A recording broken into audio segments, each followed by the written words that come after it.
It was one of those evenings that promised peace, but carried an undercurrent of tension. My mother had insisted we all come together for Sunday dinner. Something normal, she said, like old times. The table was set with her usual perfection, silver polished to a mirror shine, roasted chicken steaming on its platter, and her prized crystal bowl gleaming in the candlelight. Everything looked beautiful, except for the invisible fault lines running beneath the conversation. My Uncle David was already halfway through his second glass of wine when I arrived with my son, Ethan. He's 12, quiet, thoughtful, and unlike any child I've ever known.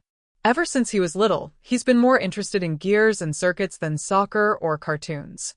To him, wires and code were languages more comforting than words.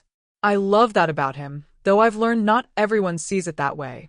Dinner started fine, but as soon as the conversation turned to how Ethan was doing at school, I felt that familiar tightening in my chest. Uncle David never missed an opportunity to compare, to remind me that his kids were athletes, that his grandkids fit right in. When I mentioned that Ethan was working on a science project involving recycled electronics, David chuckled and said, "Still tinkering with his junk, huh?" Then he leaned back, smirking as if the wine had given him permission to say what he'd always wanted to. "You know, Anna," he said, swirling his glass, "that boy's never going to be normal. Maybe it's time you accept that." The words fell heavy on the table, like a knife dropped point first. My mother looked down. My husband's jaw tightened. For a second, I couldn't breathe. And that's when the kitchen door swung open. Ethan stood there, his hands trembling slightly, but his eyes steady, holding something small, glowing, and humming softly in his palms. He looked right at my uncle and said, "Actually, Uncle David, I made something I think you should see." That night, the definition of normal changed for everyone at the table. Sometimes, grace arrives disguised as courage in a child's hands. I hadn't expected Ethan to come in then. He'd been in the garage most of the afternoon, working on what he called Project Orion. I thought it was just another experiment, some blend of wires, batteries, and tiny lights that made sense only in his mind. But as he stepped into the dining room, I realized this moment was different. His face carried that rare stillness children wear when they've crossed an invisible line between playing and proving. "Ethan," I said softly, afraid the tension at the table might crush whatever courage had brought him here. But he didn't look at me. His gaze stayed locked on my uncle, who had frozen mid-sip, his smirk faltering. The thing in Ethan's hands pulsed with a faint blue light, and for a moment, the entire room seemed to dim around it. "It's a communication module," Ethan explained, his voice trembling just slightly. "It helps people who can't speak use gestures and light patterns to express emotions. I built it for Noah." At the mention of Noah, my sister's son, who'd been born with a severe speech delay, the table went silent. Noah himself sat at the corner, fiddling with his peas, oblivious to the storm around him. My mother's fork clattered against her plate. "You made that for Noah?" I asked, barely trusting my voice. Ethan nodded. "He can wear it on his wrist. It learns from his hand movements and turns them into light codes. Red for upset, green for happy, blue for calm. It took me 3 months, but it works." Uncle David shifted in his chair, suddenly looking smaller. He tried to speak, but Ethan pressed a small button, and the device glowed soft green. Noah looked up, eyes wide, and then smiled. A big, genuine smile that reached all of us. In that flicker of color, the dinner table's uneasy silence softened. It wasn't peace yet, but it was the start of something that could become it. Even the smallest light can change the way a whole room breathes. That night, after everyone had gone home and the dishes were washed, I sat with Ethan in the garage, surrounded by the quiet hum of his scattered inventions.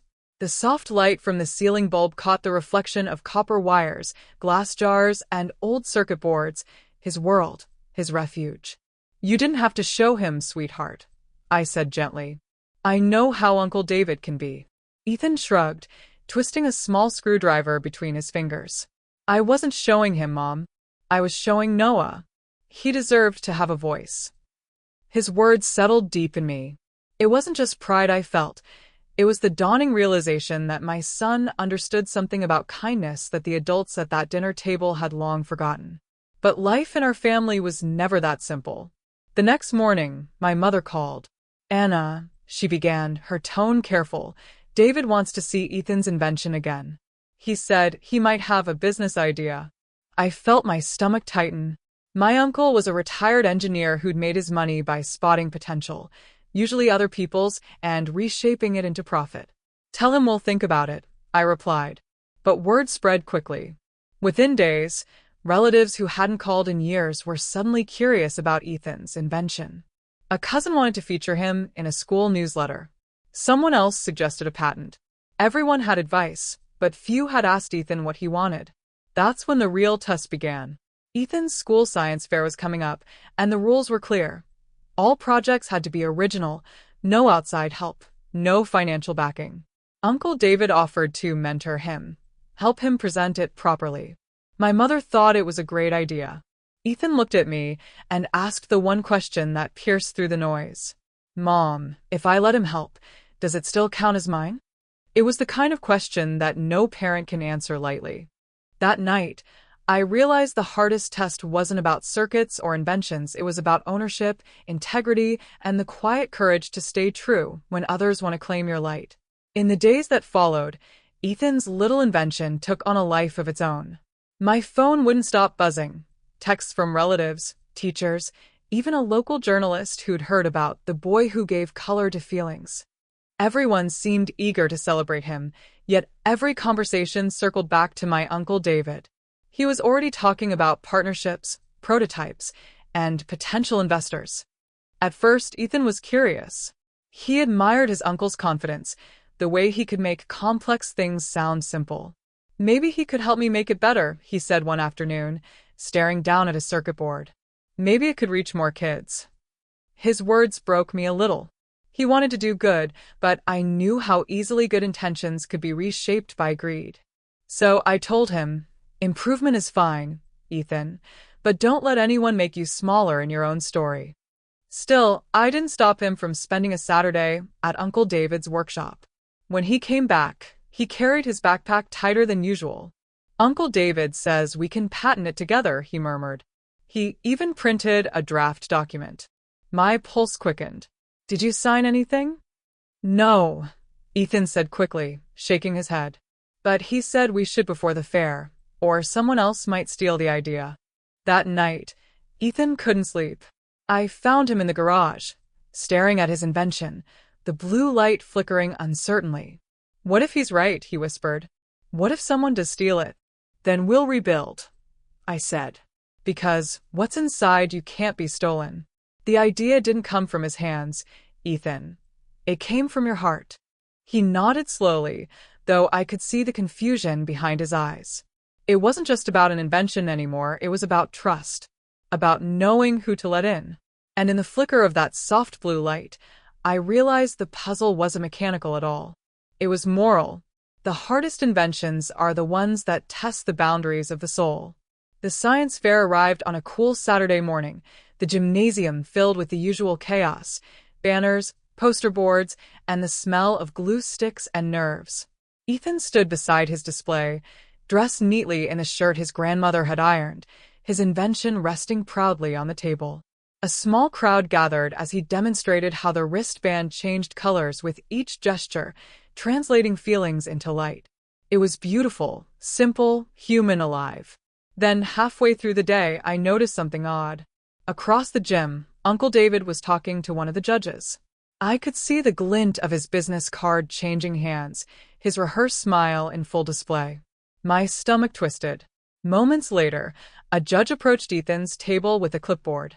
"Impressive work," she said warmly, "but we noticed a similar prototype submitted last month for patent review under the name David H. Collins. Any relation?" The words hit me like ice water. Ethan's face drained of color. He said we were working on it together," Ethan stammered. The judge's expression softened. "You might want to clarify the ownership before we move forward. It's an excellent project, but we need to make sure credit is correctly assigned." After she walked away, Ethan stood in stunned silence. He took it, he whispered. He really took it. I felt something rise in me, a mix of fury and sorrow. I'd seen David's kind of ambition before, but seeing it aimed at my son, at his innocence, made my blood run cold. We packed up early that day. Ethan didn't cry. He just stared out the car window, his reflection flickering between light and shadow as the sun passed through the trees. Halfway home, he finally said, maybe he was right. Maybe I'll never fit in. People like Uncle David always win. I reached for his hand and held it tight. Not always, Ethan. Some wins don't look like trophies. Some are just about not becoming like them. That was the day my son learned what real invention means. It's not creating things, it's creating integrity when it's hardest to hold. The following week was a blur of phone calls, tension, and sleepless nights. Uncle David didn't answer my messages, and when he finally did, his tone was smooth, too smooth. It's a misunderstanding, Anna, he said. I only filed the patent to protect Ethan's work. We'll put his name on it later. You should be thanking me. I could almost hear the smug smile through the phone. Ethan overheard the conversation. He didn't say a word, just went straight to the garage and shut the door. When I peeked in later, I saw him dismantling his invention. Every wire, every chip, every ounce of effort. If he wants it so bad, he muttered, he can have the pieces. It broke my heart. He had built that device with love, and now that same love was being twisted into something bitter. The next morning, I called my mother. She hesitated, then sighed. You know your uncle. He thinks in business, not feelings. Maybe he really did mean to help. But I knew better. My uncle's version of help always came with a hook. And yet, fighting him wasn't simple. He had money, influence, connections. I had a 12-year-old boy and a promise I'd made to protect what was his. That's when Ethan surprised me again. Mom, he said that evening, what if I build something new? Something he can't take. I blinked, unsure what he meant. He pointed to the circuit boards scattered on the table. Project Orion isn't gone. It's just changing form. I learned what I needed to from it. Now I can make something that helps people connect, not just communicate. There was fire in his eyes again. Quiet fire, but unmistakable. I realized then that what Uncle David had stolen wasn't the invention. It was just the first draft of Ethan's courage. And my son was already rewriting it. True resilience isn't rebuilding what's lost. It's daring to begin again, with your heart still open. 2 weeks later, my mother decided to host another family dinner, this time to clear the air. I didn't want to go, but Ethan insisted. I have something to say, he told me, his eyes calm but steady. There was a quiet gravity about him that both frightened and awed me. When we arrived, the house was already full. My uncle was at the head of the table, laughing too loudly, his wine glass half full. There's my genius nephew, he exclaimed, as though nothing had happened. We've got exciting news, don't we? Ethan didn't respond. He set his backpack down gently beside his chair. My mother fidgeted with her napkin, and my husband gave me a look that said, be careful. Dinner began in uneasy politeness. Then, just as the plates were cleared, Ethan stood up. Uncle David, he said softly, I made something new. I'd like to show you. David smirked, leaning back. Already? You work fast, kid. Ethan opened his backpack and pulled out a small cube, sleek, silver, glowing faintly from within. This one doesn't talk with lights, he explained. It listens. He placed it on the table and pressed a button. The device projected a soft shimmer of light, and then, like a ghostly echo, it replayed voices. Familiar ones. My uncle's voice sang, we'll put his name on it later. Another clip. Don't worry, Anna won't understand the paperwork. David's face went pale.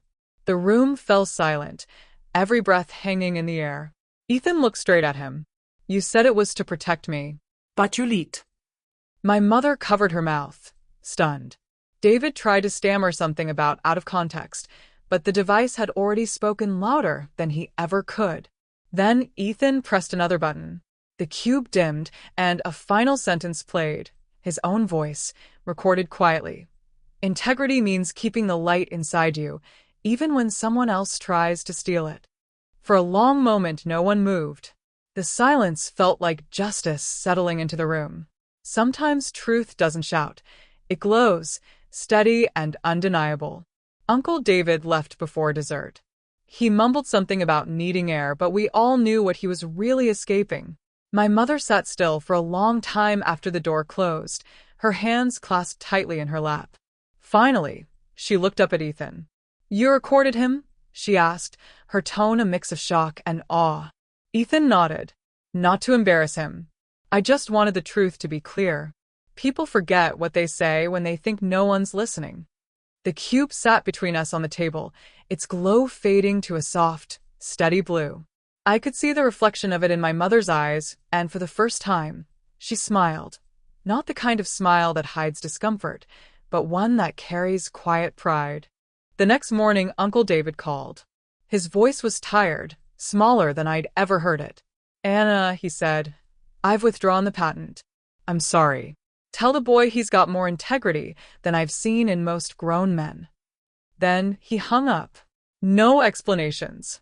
No excuses. Just silence. Ethan didn't celebrate. He simply nodded when I told him, then went back to tinkering in the garage. "Mom," he said, "I think I'm done building things that make noise. I want to build things that listen instead."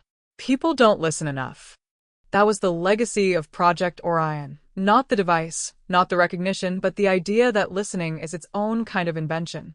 A month later, Ethan gave the cube to Noah. He'd reprogrammed it to respond to heartbeats, glowing different colors depending on how fast or slow they were. "It helps him show how he feels without needing words," Ethan explained. When Noah's pulse calmed the cube into a soft green glow, he reached over and hugged Ethan. That moment, small, quiet, unrecorded, was the true invention. Not a product, but a bridge. Real brilliance doesn't demand applause. It just finds ways to connect one heart to another. Time has a way of softening even the sharpest memories. It's been 3 years since that dinner, but I still see it vividly whenever I close my eyes. The glint of candlelight, the hum of tension, and the way my son stood tall, holding that quiet blue glow in his palms. Ethan's older now, taller, more sure of himself. He still spends hours in the garage, though it's less cluttered these days. His new projects aren't about gadgets or patents. They're about empathy. He's working with his school to create sensory tools for kids with communication challenges, devices that don't just translate, but understand. Every so often, my uncle calls. The conversations are brief, cautious, but warmer than they used to be.